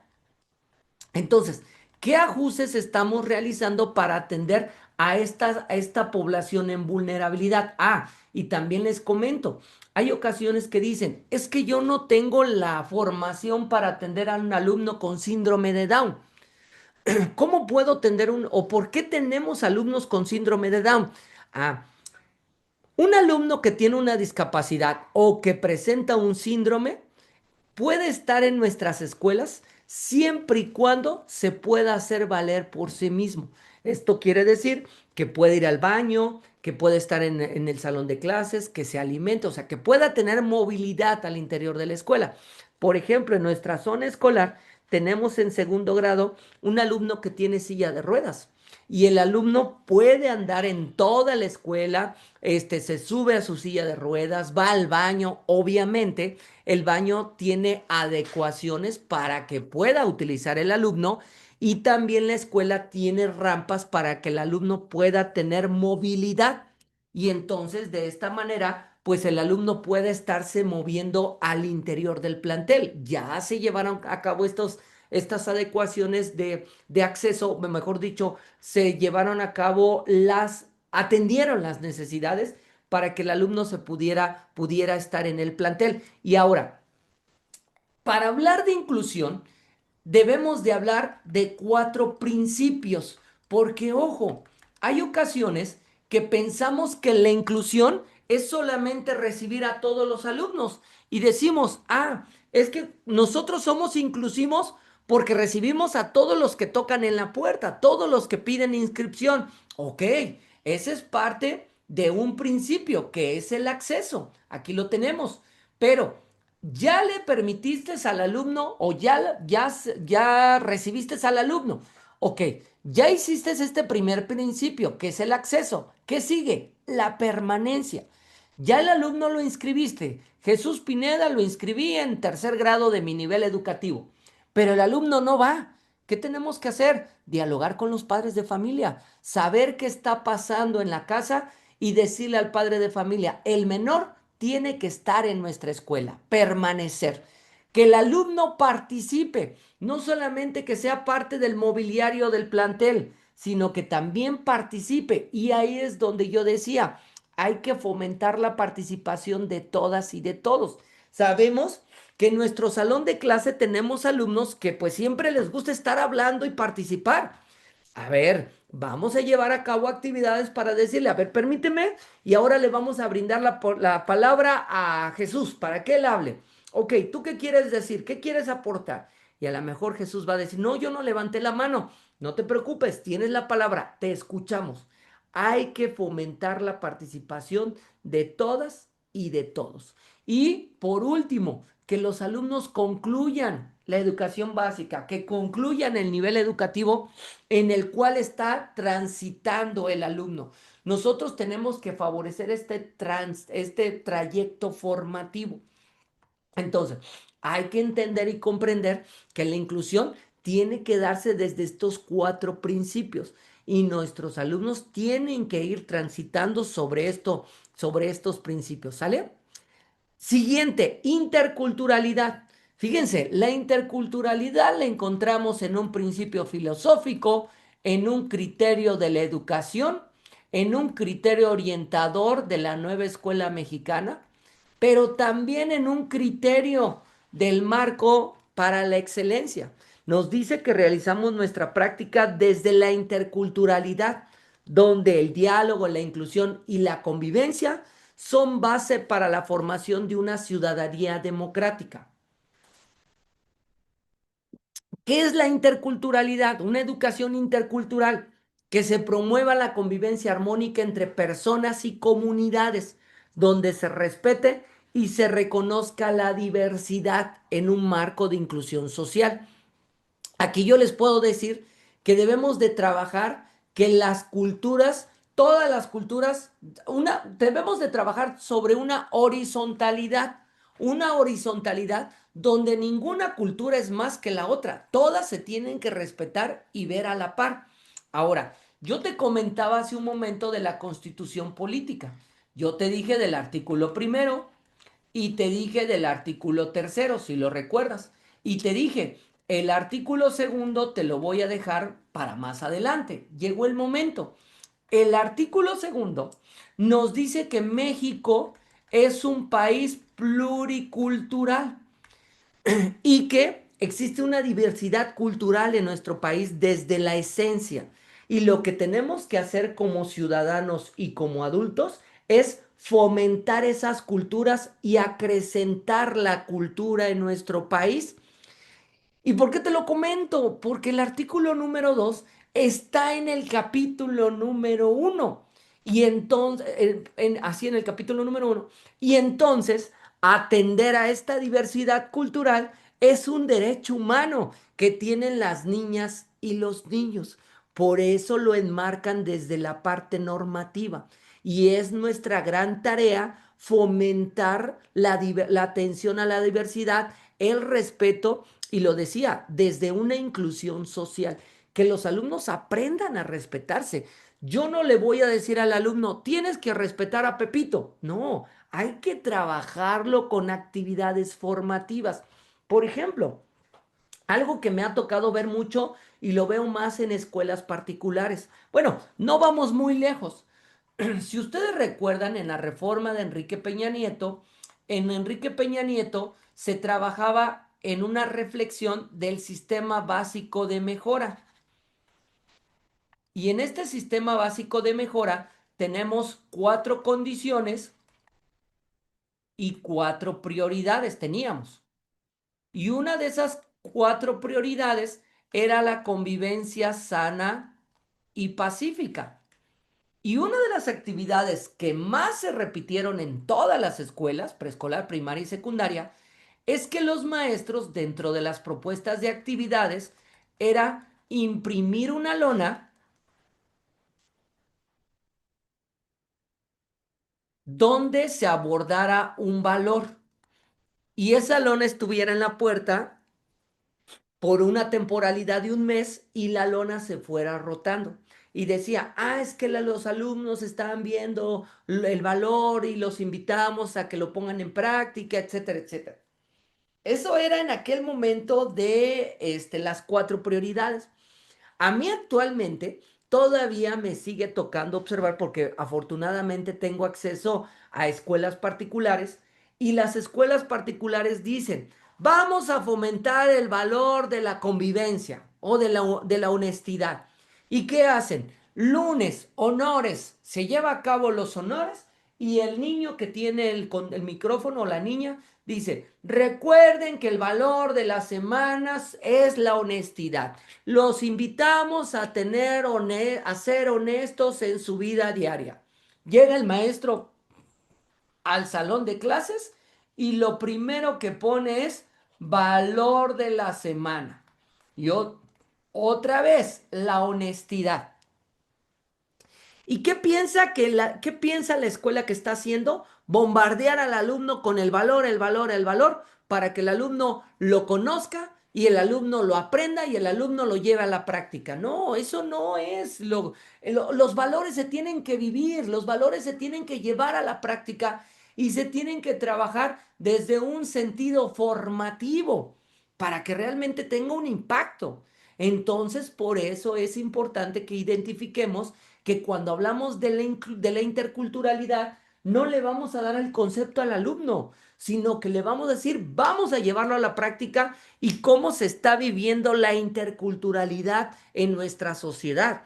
Ya te decía, a mí, por ejemplo, me llama la atención que el indicador 123 dice, un docente que se comunica de manera oral y de manera escrita en la lengua materna del alumno.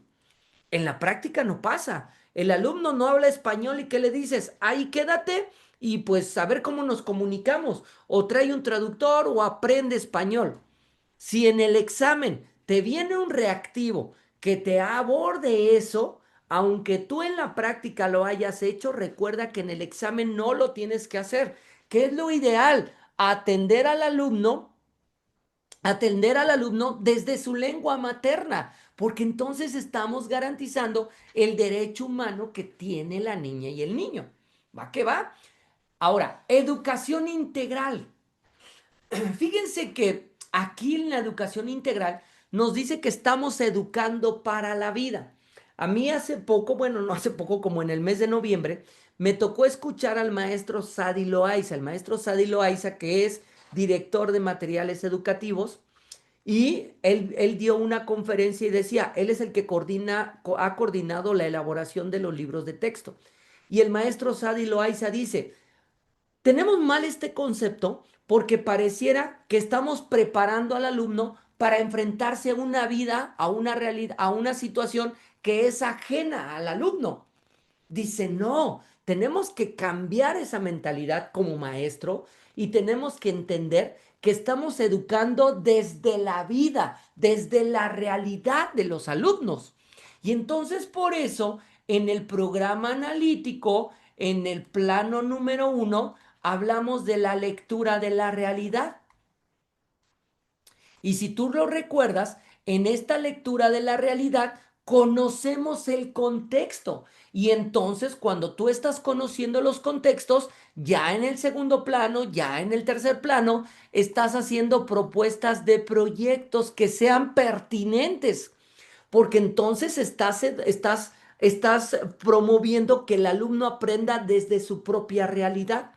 Porque fíjense, y este ejemplo siempre lo he puesto porque a mí me ha tocado escucharlo. Un ejemplo claro y concreto de educar desde la vida.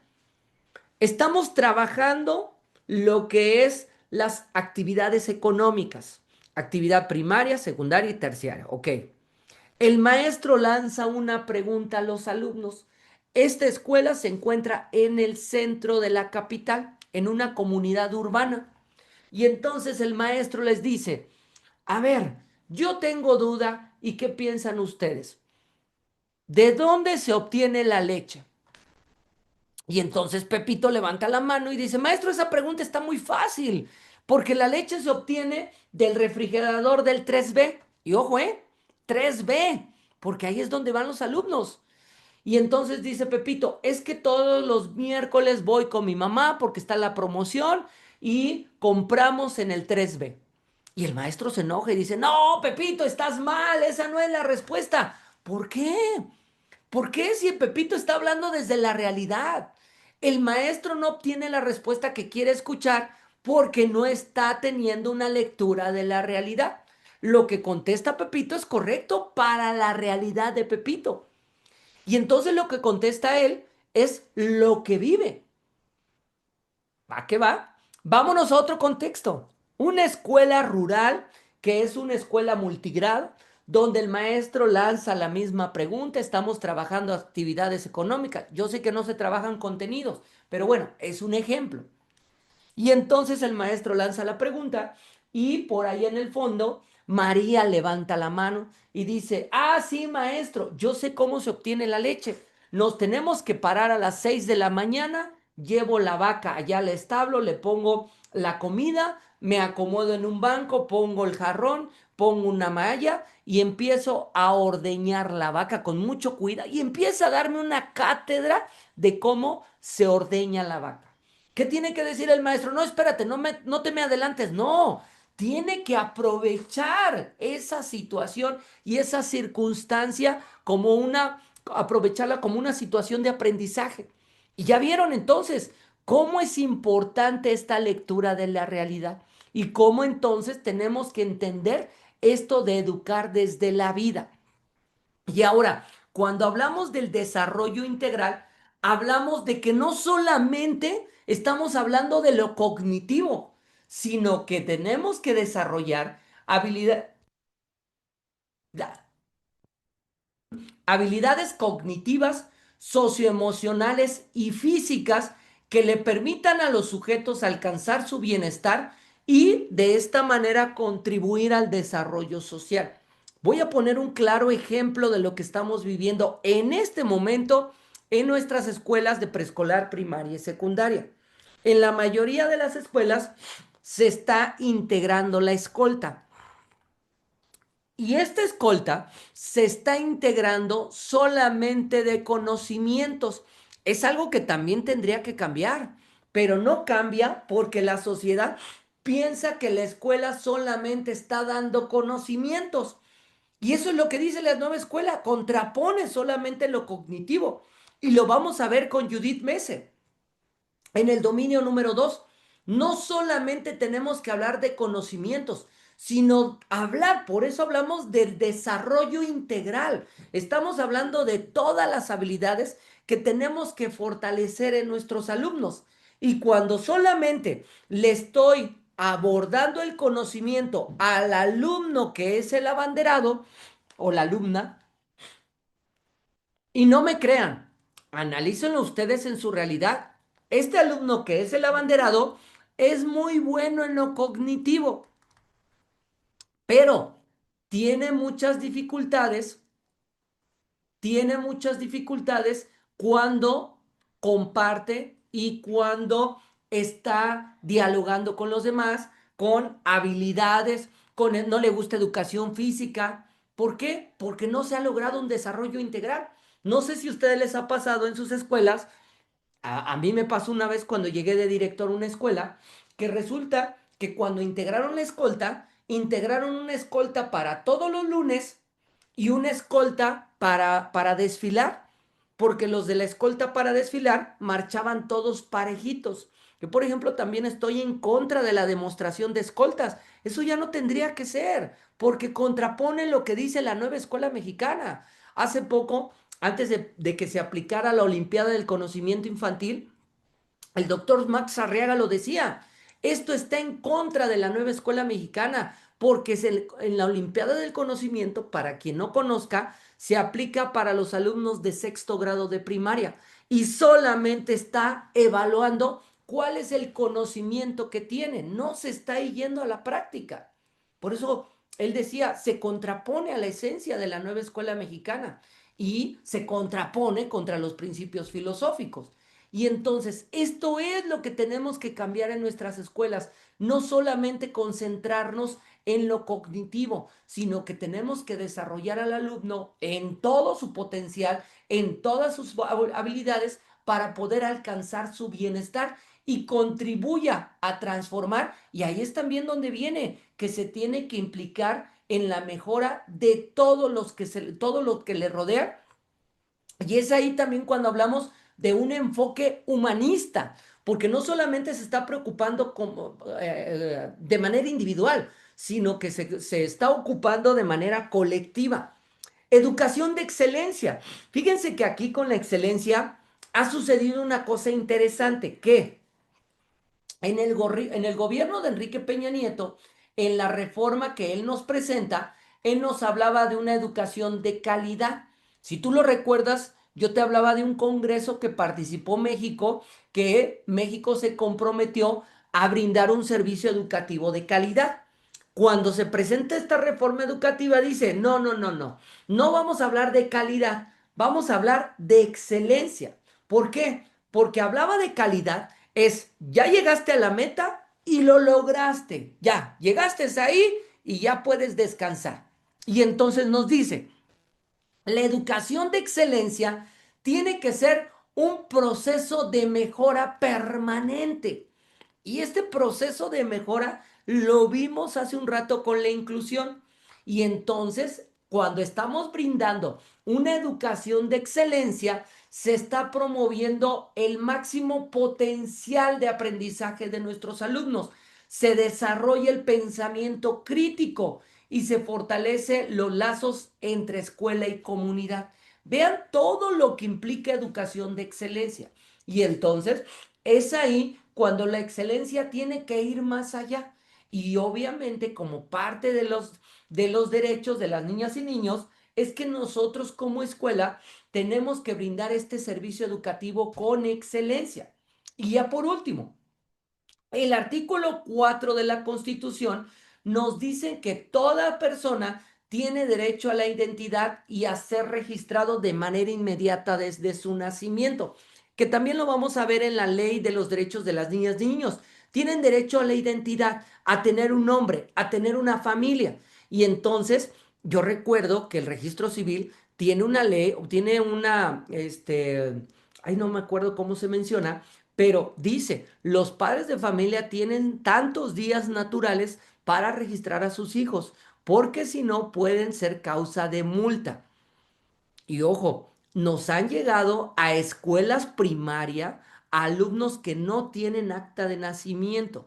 ¿Qué tenemos que hacer nosotros? Garantizar su derecho a la educación, garantizar su interés superior y lo recibo y ya después el padre de familia va a hacer el trámite para darlo de alta, tener su identidad y ya poder tener sus documentos para certificarlo.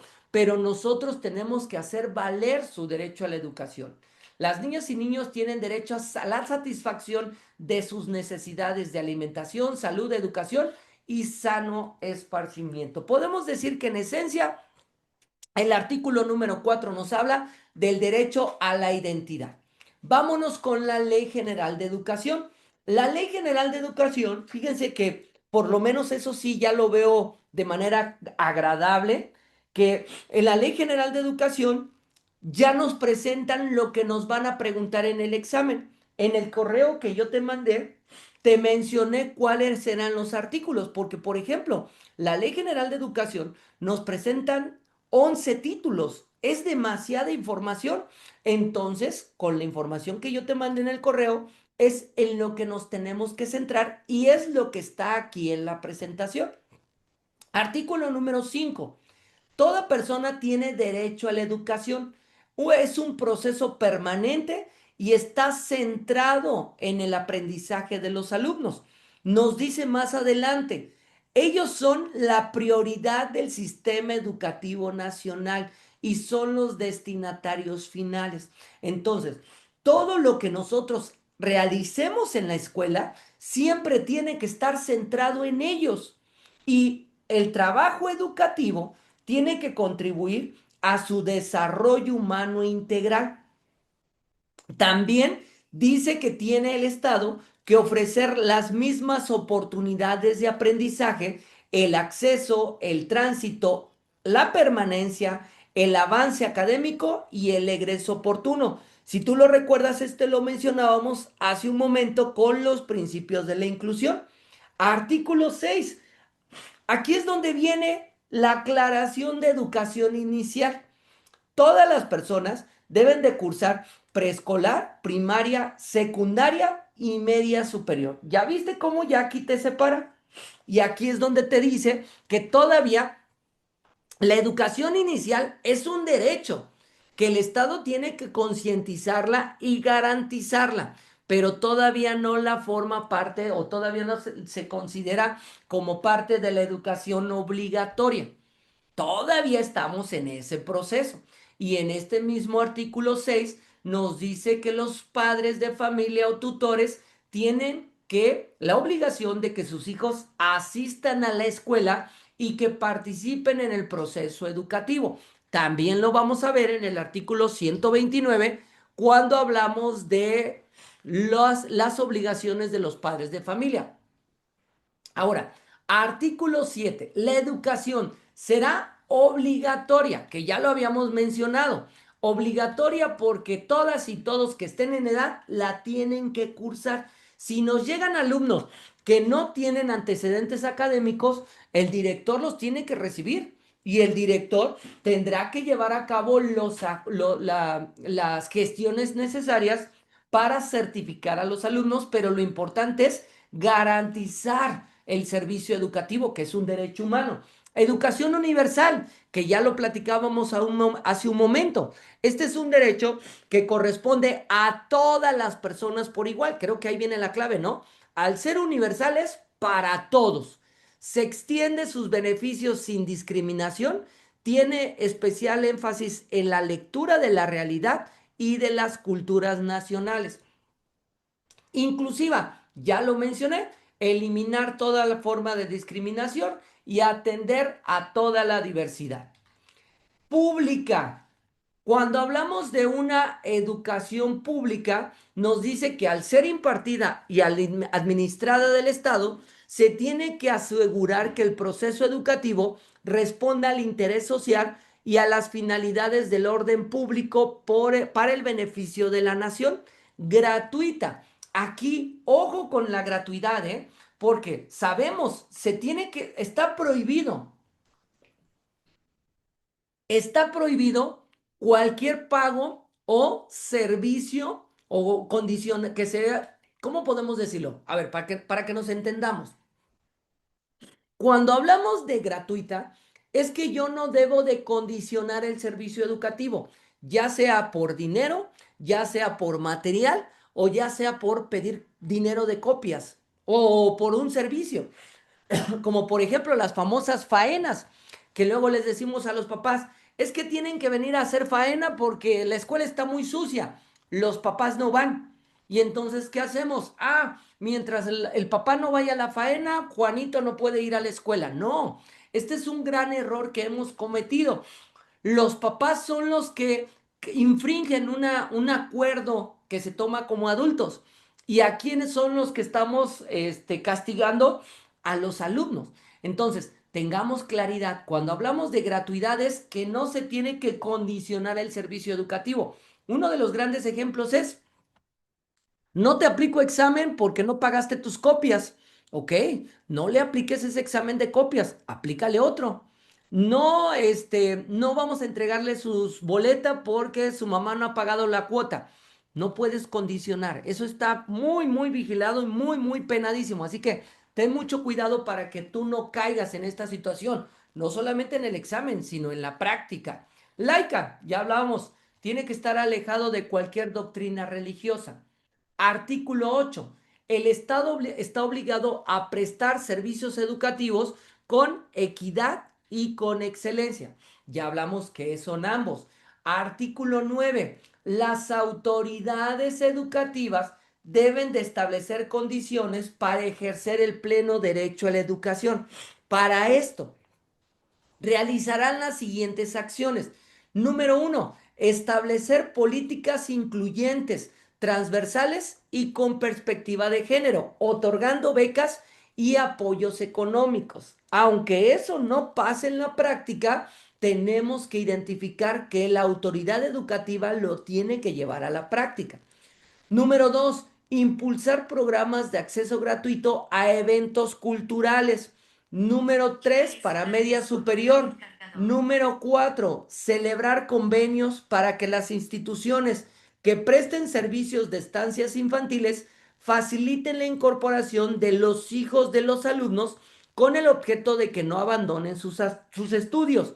Número quinta, dar a conocer y fomentar opciones educativas, como lo puede ser la educación abierta y a distancia. Número 6, celebrar convenios de colaboración con autoridades de los 3 órganos de gobierno. Número 7, fomentar programas de incentivo dirigido a los maestros que trabajan en localidades aisladas o zonas marginadas. Número 8, establecer escuelas con horario completo. Yo sé que aquí en un video me lo dijeron, maestro, pero esto no es cierto porque el gobierno de Andrés Manuel desapareció las escuelas de tiempo completo. Sí, pero recuerden que nosotros vamos a contestar lo que dice el documento. Entonces, en el documento nos dice que el gobierno, las autoridades, tienen que buscar establecer escuelas que tengan mayor horario de trabajo para aprovechar el tiempo disponible. Número 9, facilitar el acceso a educación básica y media superior, aun cuando los alumnos no cuenten con documentos de identidad, lo que te platiqué en el artículo 4. Número 10, adoptar medidas para que con independencia de su nacionalidad o de migración, los menores ejerzan sus derechos y gocen de los beneficios que marca la ley. Número 11, facilitar y garantizar la incorporación y la permanencia a los servicios educativos públicos. Número 12, proporcionar a los alumnos los libros de texto gratuito y los materiales educativos. Número 13, fomentar programas que coadyuven a la mejora de la educación para alcanzar una educación de excelencia. Entonces, son 13 acciones que le corresponde a la autoridad educativa. Claro que puede venir en el examen porque está en la bibliografía. Artículo 11. ¿Qué es lo importante del artículo número 11? Lo que vimos en el ejemplo del primer reactivo. Porque esta pregunta de los objetivos de la nueva escuela mexicana es una pregunta que no ha faltado en los exámenes, ¿eh? Entonces, es un tema obligado. El objetivo de la nueva escuela mexicana es del desarrollo humano integral. A ver otra vez, objetivo, el desarrollo humano integral, reorientar el sistema educativo, ya vieron, de aquí lo tomé, incidir en la cultura educativa mediante la corresponsabilidad e impulsar transformaciones sociales dentro de la escuela y la comunidad. Esos son los objetivos de la nueva escuela mexicana. Artículo 12. Se impulsará el desarrollo humano integral para contribuir a la formación del pensamiento crítico, propiciar un diálogo continuo entre las humanidades, las artes, la ciencia, la tecnología y la innovación, fortalecer el tejido social para evitar la corrupción, combatir las causas de discriminación y de violencia, alentar la construcción de relaciones sociales, económicas y culturales con base al respeto de los derechos humanos. Se fomentará en las personas la identidad, el sentido de pertenencia, que forman parte de esa sociedad, de esa comunidad, el respeto desde la interculturalidad para considerarse como parte de una nación pluricultural y plurilingüe, que esto te lo decía, lo menciona el artículo 2 de la Constitución Política. Segundo, la responsabilidad ciudadana sustentada en valores como lo es la honestidad, la justicia, la solidaridad, la reciprocidad, la lealtad, la libertad, entre otros. Tercero, participación activa en la transformación de la sociedad. Y cuarto, respeto y cuidado al medio ambiente con la constante orientación hacia la sostenibilidad. Y entonces, ¿esto puede venir en el examen? Sí viene en el examen, es una pregunta también obligatoria. Entonces, ¿qué es lo que se está fomentando? Ahí está, tema, fomentar en los alumnos a través de la educación. Son 4 temas que se tienen que fomentar. Para cumplir con los fines y los criterios de la educación, se tiene que concebir a la escuela como un centro de aprendizaje comunitario. Se reconoce a los alumnos como sujetos de la educación, ya les dije, prioridad del sistema educativo y destinatarios finales. Se tiene que revalorizar a los maestros como profesionales de la educación. Se tiene que dimensionar los planes y programas y se promueve la participación de pueblos y de comunidades indígenas en la construcción de modelos educativos, del modelo educativo. Ahora, atención aquí. ¿Por qué les digo atención? Porque el artículo 15 habla de los fines y el artículo 16 habla de los criterios. Cuando les preguntan en el examen, por ejemplo, te dice, ¿es uno de los fines de la educación? Dentro de las 3 opciones, obviamente una es fin de la educación, pero las otras 2 son criterios, como yo te puse el ejemplo. Por eso es importante que tú tengas claridad cuál es el fin de la educación. Y nos dice, contribuir al desarrollo integral y permanente de los alumnos. 2, promover el respeto irrestricto de la dignidad humana a partir de una formación humanista, que ya te decía, no solamente tiene que ser individual, sino que tiene que ser colectivo. ¿Qué propuestas tengo que hacer para mejorar? Y si ustedes observan, eso es lo que se hace a partir de las metodologías sociocríticas. 3, inculcar un enfoque de derechos humanos y de igualdad sustantiva. 4, fomentar el amor a la patria, el aprecio por la cultura, el conocimiento de la historia y el compromiso con los valores, símbolos patrios y las instituciones nacionales. 5, formar a los alumnos en la cultura de paz, el respeto, la tolerancia, los valores democráticos que favorezcan un diálogo constructivo, solidario y buscar acuerdos para solucionar los conflictos de manera pacífica. 6, propiciar actitudes solidarias en el ámbito internacional. 7, promover la comprensión, el aprecio, el conocimiento y la enseñanza de la pluralidad étnica, cultural y lingüística. 8, inculcar el respeto por la naturaleza. 9, fomentar la honestidad, el civismo y los valores. 10, todos aquellos que contribuyan al bienestar. A ver, otra recomendación. Vas a poner fines de la educación. ¿Cuántos son? 10 fines de la educación. ¿Cuántos criterios? También son 10 criterios. Pero si tú observas, la mayoría ya los vimos en los principios filosóficos. Muy bien, ya los vimos desde el artículo 3. Criterios. La educación que imparta, además de basarse en el progreso científico, será democrática. Ya lo platicamos. Será nacional, será humanista, promoverá el respeto al interés general de la sociedad por encima del interés particular, inculcará los conceptos y los principios de ciencias ambientales, el desarrollo sostenible, la prevención y el combate a los efectos climáticos. Será equitativa, inclusiva, integral y de excelencia. ¿Ya vieron? Yo te decía hace un rato, en el ejemplo de reactivo, 2 opciones estaban en los criterios, aunque también aparezcan en el artículo 3. Ahí será de acuerdo a lo que te esté preguntando el reactivo. Muy bien. Y pues maestras, maestros, con esto llegaríamos al fin de nuestra sesión y yo les preguntaría,